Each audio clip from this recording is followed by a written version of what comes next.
Va. Les comentaré una breve introducción sobre la reforma agraria.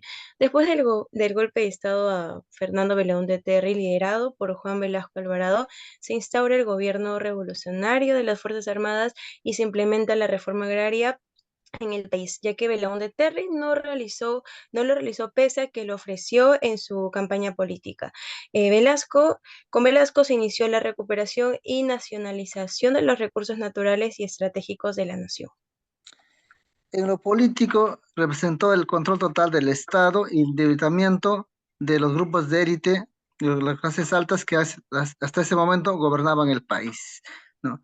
También representó la persecución de los movimientos socialistas, los movimientos de guerrilleros del interior del país, ¿no? Hugo Blanco en su libro menciona que él fue perseguido y encarcelado y después exiliado por el gobierno revolucionario de las Fuerzas Armadas de Velasco.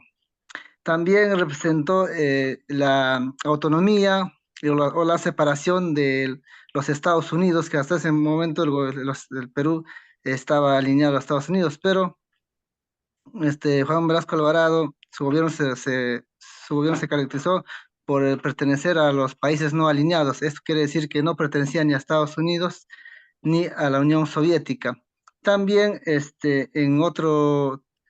también en otro sentido, el gobierno de Juan Velasco Alvarado, en sus propias palabras, decía que ellos eran un grupo, un gobierno socialista, pero no marxista. Él decía que para ser socialista no es necesariamente tenía que serse un marxista.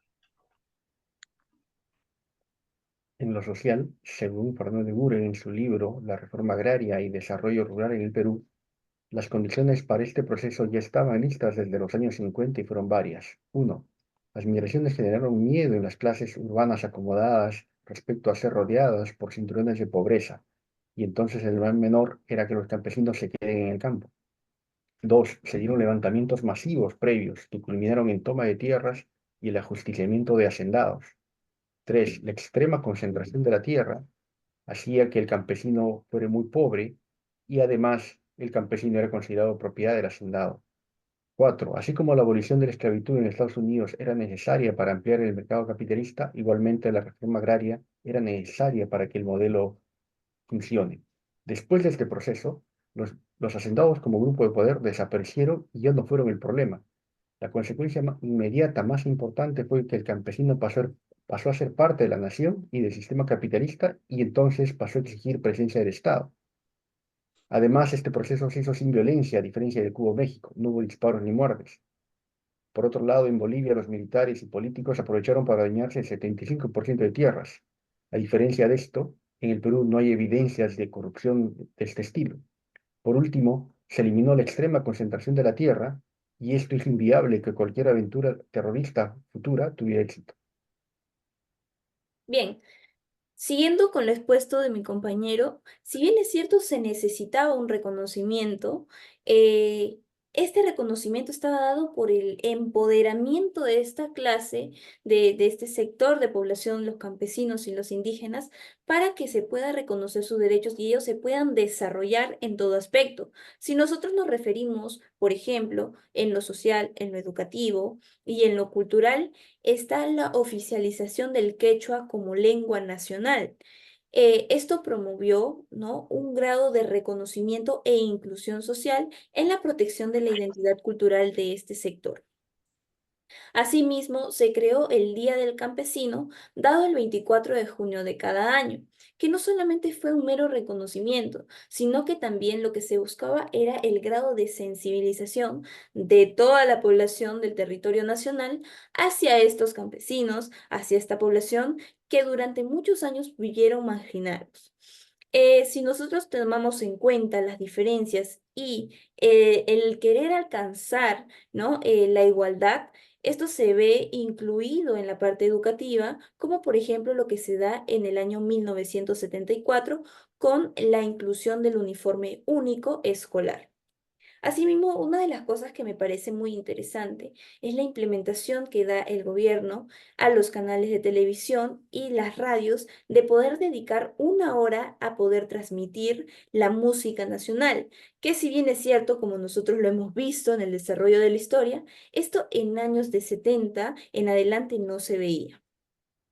Si tomamos en cuenta, por ejemplo, la música, las tradiciones, etcétera, se da el Festival Incarri de 1973 y la creación del Instituto Nacional que promovió justamente esa diversidad cultural, ¿no? Con ustedes, mi compañero. En lo económico, según un informe del Instituto de Estudios Peruanos, la reforma agraria significó la expropiación de 10,5 millones de hectáreas, que eran equivalentes al 56% de la superficie agrícola. En este periodo, las haciendas se convirtieron en aproximadamente 1.200 empresas asociativas o cooperativas. Estas eran dirigidas por dirigentes del Estado que tenían un desconocimiento de la cultura andina y solo se preocupaban por recibir su sueldo sin incentivos para mejorar las cosas.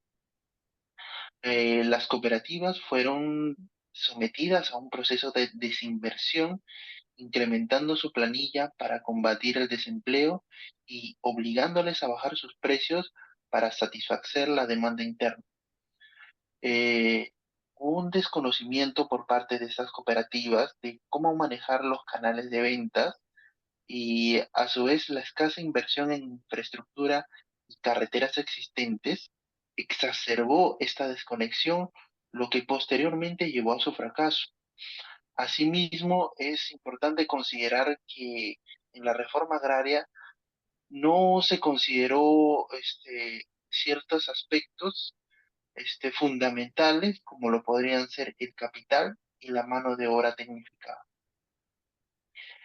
Según el INEI, este periodo se caracterizó por incrementarse la pobreza, disminución de la calidad de vida, disminución de la productividad, y a esto hay que añadir que nos dejó una gran deuda, ya que la expropiación se financió con bonos agrarios.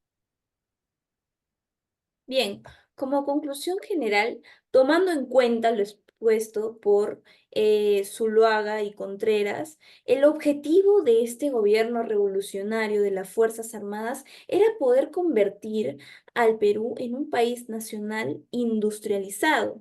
¿A qué me refiero? Si tomamos en cuenta lo expuesto anterior a la parte económica, lo que se buscaba era un grado de estabilidad económica en el que los salarios sean elevados para que la población pueda solventar sus necesidades básicas.